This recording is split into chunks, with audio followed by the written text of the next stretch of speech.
Welcome sa Hey Anime Sensei!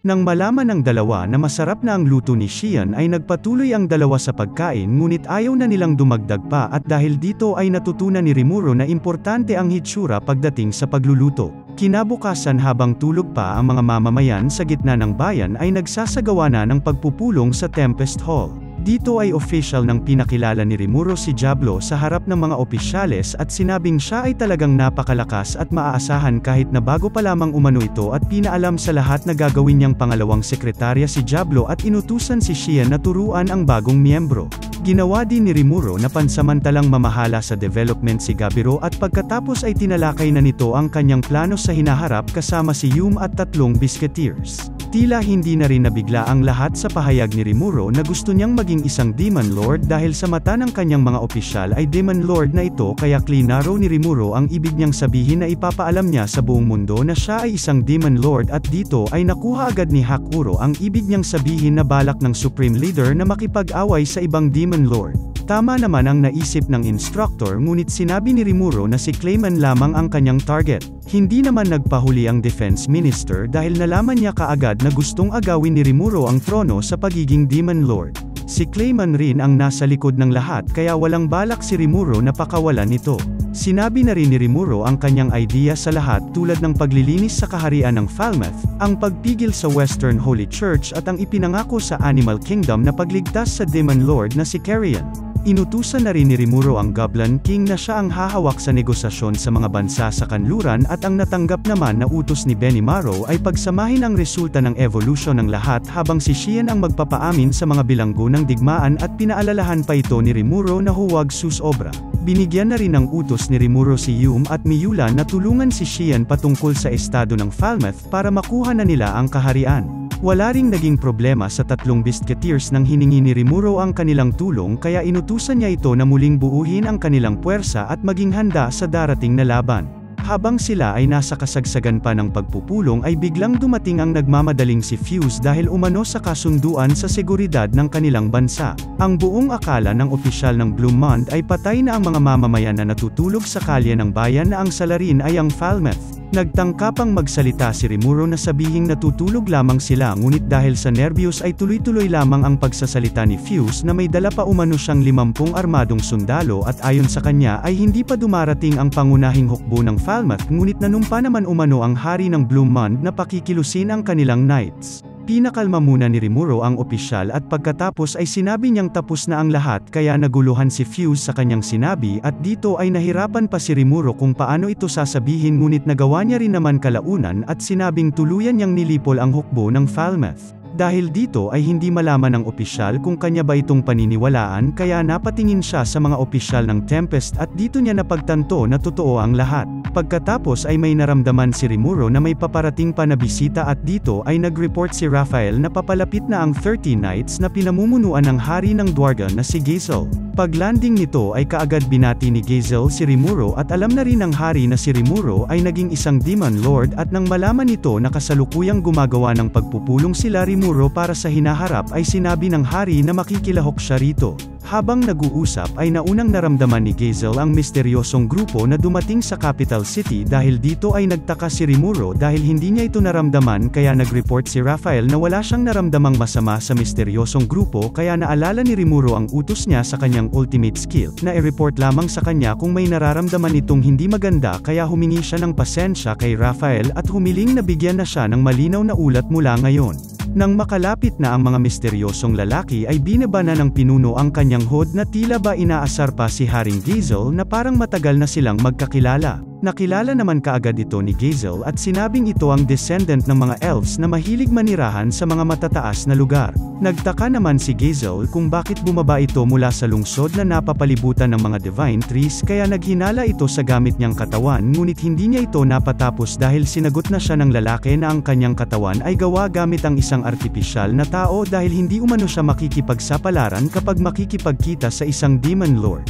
Matapos ay sinabi ni Gazel na ang kanilang kaharap ay nagmula sa Sorceress Dynasty ng Talion at napag-alaman ng dalawang dati ng magkakilala na hindi pa rin nagbago ang bawat isa. Matapos magpakilala ni Rimuro ay nagulat na lamang ito nang sinabihan siya ni Elalod na siya ang Demon Lord na umakit sa kanyang anak na babae at biglang nagcast ng napakalakas na magic na kahit si Raphael ay nagwarning na ito ay isang napakataas na antas ng explosion spell. Nagpatuloy pa sa pag-ipon ng magic ang mataas na opisyal hanggang sa dumating si Aaron at siya ay binitukan at pagkatapos ay pinagsabihan. Sinabi ni Aaron sa kanyang ama na pumunta siya rito sa sarili niyang kagustuhan kaya humingi ng pasensya ang kanyang ama dahil siya ay nataranta sa natanggap na ulat na nagsasabing kinuha siya ng isang Demon Lord. Matapos malaman ng bawat isa ang totoong nangyari ay pinakilala na ni Aaron ang kanyang ama na si Elalod Grimwald na isang Archduke ng Sorceress Dynasty ng Talion. Alam naman ni Rimuro na anak ng isang maharlika si Aaron ngunit wala itong idea na ganito pala ito kabigatin. Bukod sa gustong makitang ligtas ng Archduke ang kanyang anak ay nais rin itong makita si Rimuro gamit ang sarili niyang mga mata dahil ang kanyang anak ay masyadong naakit dito at sinabing sasali din siya sa meeting na ikinagulat ni Rimuro.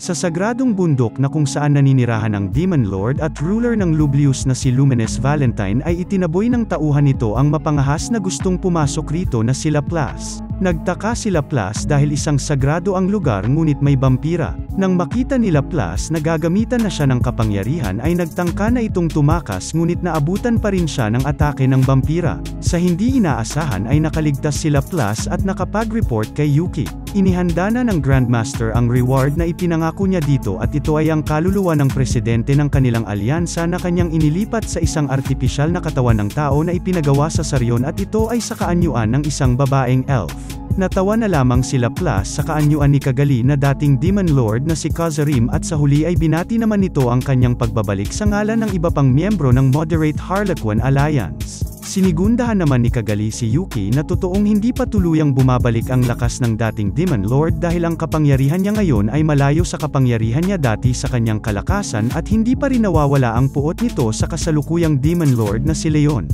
Matapos ay nag-report na si Laplace patungkol sa Western Holy Church na wala namang kainahinala dito kaya pumunta ito sa sagradong bundok na baka may makita siyang kahit ano sa inner sanctum na kung saan tanging ang kanilang emperor lamang ang maaaring pumasok. Kiniwento rin ni Laplace na dito niya nakita ang vampira na nagpakawala ng red beam sa kanya kaya nagsalita si Cagali na ito ang tinatawag na Blood Ray na isang signature attack ng Demon Lord na si Valentine na kilala rin bilang Blood Tyrant kaya hindi makapaniwala si Laplace na isa itong Demon Lord. Sinabi rin ni Cagali na tama na tumakas si Laplace dahil ang lalaking iyon umano ay kanyang kapantay nang siya ay nasa prime kaya nagkaroon sila ng talakayan na humantong sa pagboto ng karamihan dahil sa tuwing sila umano ay naglalaban ay napakalaking pinsala ang naidudulot nito sa kapaligiran. Dahil dito ay naghinala na si Yuki na talagang isang Demon Lord ang bantay saradong Emperor. Pagkatapos ay binati ni Yuki si Laplace sa kapaki-pakinabang na impormasyon ngunit gusto pa sana ni Yuki na imbestigahan ang Western Holy Church ay narito naman ang Demon Lord kaya kailangan umano nilang mag-ingat. Dahil sa sinabi ni Cagali patungkol sa Walpurgis na kinakailangan ng 3 boto para sumulong ang isang panukala sa kanyang panahon kaya nagkaroon ng idea si Laplace na mapaalis si Valentine sa kanyang teritoryo na sa tulong ni Clayman, Demon Lord Millem at Demon Lord Frey ay hayaan silang magkaroon ng Walpurgis. Sa Tempest ay pinakilala ang lahat ng miyembro nito sa mga kasali sa meeting at ganun rin ang mga bisita. Ilang sandali lamang ay dumating na rin si Veldora na may formal na kasuotan na ginawa ni Shuna para sa kanya. Dahil dito ay tinanong ni Haring Gizel kung ito ba ay tauhan ni Rimuro dahil hindi niya pa ito nakikita kaya pinakilala ito ni Rimuro sa kanila na ito ang kanyang kaibigan na si Veldora kaya gulat na gulat ang mga bisita sa kanilang nalaman habang si Fuse ay hindi nakayanan at nag-collapse na lamang. Dahil dito ay kinausap muna ng dalawa si Rimuro patungkol kay Veldora kaya nagpaliwanag ito kung paano niya nakilala ang Storm Dragon. Matapos ipaliwanag ang lahat ay nahihirapan pa rin silang paniwalaan ang lahat kahit alam nilang totoo ang sinasabi ni Rimuro.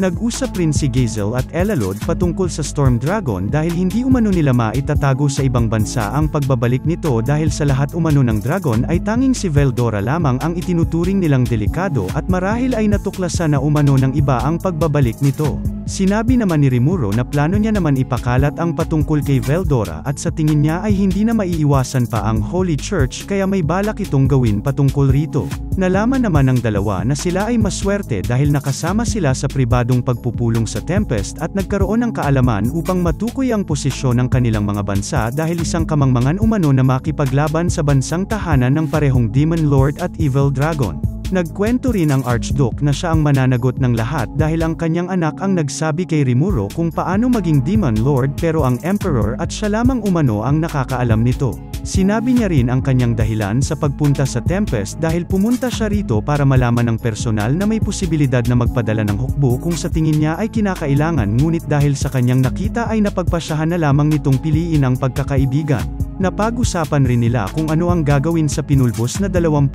sundalo ni Rimuro dahil wala namang natirang mga katawan at wala rin umanong nakaligtas kaya maaari pa nilang baguhin ang istorya at itinuloy na nila ang nahintong pagpupulong. Dito ay nagkwento ulit ang Haring Slime kung paano siya napunta sa mundong ito at lahat ng nangyari mula nang makilala niya si Veldora hanggang ngayon. Nakwento rin ni Rimuro na nakipaglaban siya kay Hinata at ayaw nitong makinig sa kanya na para bang isang malupit at walang pakiramdam na killer kaya base sa impormasyon ng tatlo ay hindi nagtutugma ang sinabi ni Rimuro patungkol sa Holy Knight. Isa umanong huwarang knight ang babae na kung saan ay hindi niya kailanman nilabag ang turo ng Diyos na si Luminous dahil siya umano ay isang totoong tagapagtanggol ng batas at kaayusan. Nagtaka naman si Rimuro dahil kung ganito ito kagaling ay bakit hindi nito pinigilan ang pagpapadala ng mga bata rito na galing sa ibang mundo na labag sa kanilang kalooban na hindi dapat hayaan. Naintindihan na lamang ni Rimuro ang lahat matapos magpaliwanag si Fuse na ang magic na ginagamit sa pagtawag sa mga taga-ibang mundo ay ipinagbabawal na ritual na hindi maaring ilantad sa publiko at ito ay itinalaga na ring pinagbabawal ng gawain ng Konseho ng Kanluran kaya kung magtanong umano sila patungkol rito ay walang bansang aamin sa ganitong gawain. Napakamot na lamang si Rimuro nang malaman mula kay Elalod na ang turo ni Luminous ay nagbabawal na gumawa ng kasunduan sa mga halimaw. Nalaman rin ni Rimuro na posibleng susundin lamang ni Hinata ang Western Holy Church kung itinalaga silang kalaban ng Diyos. Matapos marinig ito kay Rimuro ay masayang nagsalita si Diablo na payagan siyang umalis at siya na ang bahala kay Hinata kaya nagsalita si Rimuro na malakas na kalaban si Hinata at nagdadalawang isip na tinanong niya si Diablo na kung kaya niya ba ito talaga na tila walang idea ang Haring Slime kung sino at saan nagmula ang kanyang tauhang si Diablo. Nakisali naman si Xian at tinawag pang mahina si Diablo na kung nag-iisip umano ito na umalis ay siya na lamang ang pupunta at tapusin ang trabaho. Kahit na tinawag na mahina ni Xian si Diablo ay hindi pa rin nawala ang respeto nito kay Xian dahil ito ang nagtuturo sa kanya kung paano ang trabaho ng sekretarya at dagdag pa ni Diablo ay hindi umano matatalo ni Xian si Hinata. Kahit ni Real Talk ng Primordial Demon si Xian ay hindi pa rin ito naniwala. Nagets naman kaagad ng babae na ang ibig sabihin ni Diablo ay mas malakas ito sa kanya kaya niyaya nito ang Primordial Demon na alamin kung sino ang pinakamalakas kaya dito na pumasok sa eksena si Rimuro kaya nalaman rin ng Supreme Leader na gusto rin ni Veldora na siya ang magpatahimik kay Hinata kaya sinabihan niya ang tatlo na kung pupunta rito si Hinata ay hindi na nila kailangan pang pumunta roon. Matapos ay naisip ni Rimuro base sa mga sinabi ni Hinata na may nagbenta sa kanya sa Holy Knight at dahil kaunting tao lamang ang nakakaalam na si Rimuro ang kumain sa bangkay ni Shizuo kaya naisip nilang parehas ni Raphael na si Yuki ang may pakana.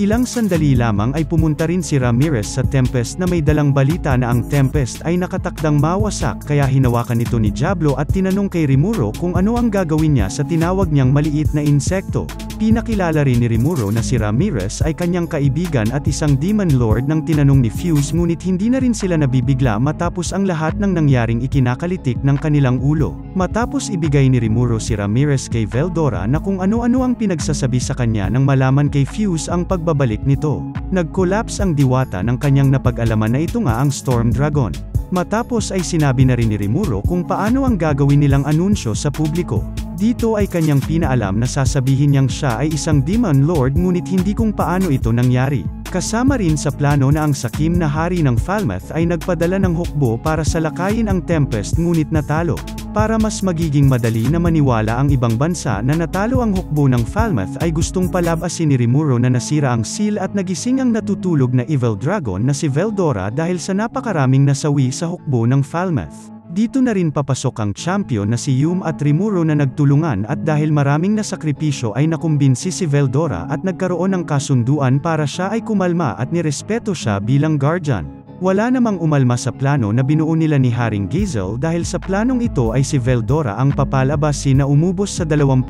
hukbo ng Falmouth dahil ito umano ay kanilang mauunawaan dahil isang catastrophe ang Storm Dragon. Sinabi rin ni Rimuro ang pakinabang ng plano na ang ibang Demon Lord na nag-iingat sa kanya ay mapagkakamalang si Veldora lamang ang banta kaya mapapadali na ang kilos ni Rimuro. Wala rin namang problema kay Veldora na kahit napupunta sa kanyang pangalan ang kasalanan dahil napagpasyahan na umano nito na akuin ang karma ni Rimuro kasama siya kaya malaya umano nitong gamitin ang kanyang impluwensya.